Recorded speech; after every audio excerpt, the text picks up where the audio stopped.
आकाशी झेप घेता तर येते, पण तुम्हाला मिळणारी साथ ही पण तेवढीच महत्वाची. प्रफुल्ल काकांच्या झेपेला दिशा देणारी, आधार आणि ताकद देणारी व्यक्ती म्हणजे वेलामावशी. बरं, दोघांचे स्वभावही एकदम वेगळे वेगळे.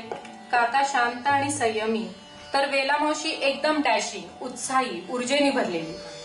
त्यांनी एकत्र अख्खं जग पालथं घातलं. जीवनाच्या चढ उतारात दोघांनीही आपापल्या भूमिका बदलल्या आणि ते एकमेकांना पूरक ठरले. तर असे जन्मांतरीचे नवरा बायकोचे नाते. कवी बाळ कोल्हटकरांनाही याची भुरळ पडली नसेल तर काय विशेष. या नात्यामध्ये रुसणे, धुसफुसणे सगळं तर आहेच, पण प्रेमही तितकं ठळक. नात्यातले रुसवे फुगवे त्यांनी खूप सक्षमपणे या पुढच्या गाण्यातून उलगडलेले आहेत. देव दिना घरी धावला या संगीत नाटकातलं हे पद, रूपक जरी कृष्ण आणि रुक्मिणीचं असलं तरी हे प्रत्येक नात्याला स्पर्श करणार. कधी जवळ सुखाने बसलो, सुखात दुखाला हसलो, कधी गही भरलो, कधी धुस फुसलो, सागर तीरी आठवणींनी वाळूत मारल्या रेषा, जन्मासाठी जन्म जन्मलो, जन्मात जमली न गट्टी. 5 दशक उलटून गेली तरी आजही तितकंच ताजं वाटणारं संगीतकार वसंत देसाईंचा स्वरसार असलेलं पंडित कुमार गंधर्व आणि वाणी जयराम यांनी मोहून टाकणाऱ्या या स्वरात सादर झालेलं हे गीत ऋणानुबंधाच्या जिथून पडल्या गाठी सादर करत आहे श्रेयस आणि स्नेहा.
जन्मासाठी जन्म जन्मलो, जन्मासाठी जन्म जन्मलो. जन्मात जमली ना गटी, भेटीत कृष्णता मुखी, ऋणानुबंधाचा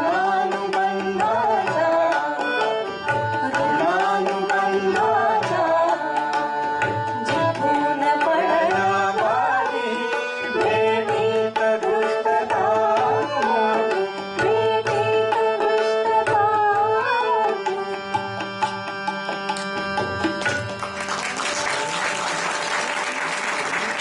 पण या सगळ्यात मला विभूचं कौतुक करायचंय. तो अतिशय प्रोफी आहेस.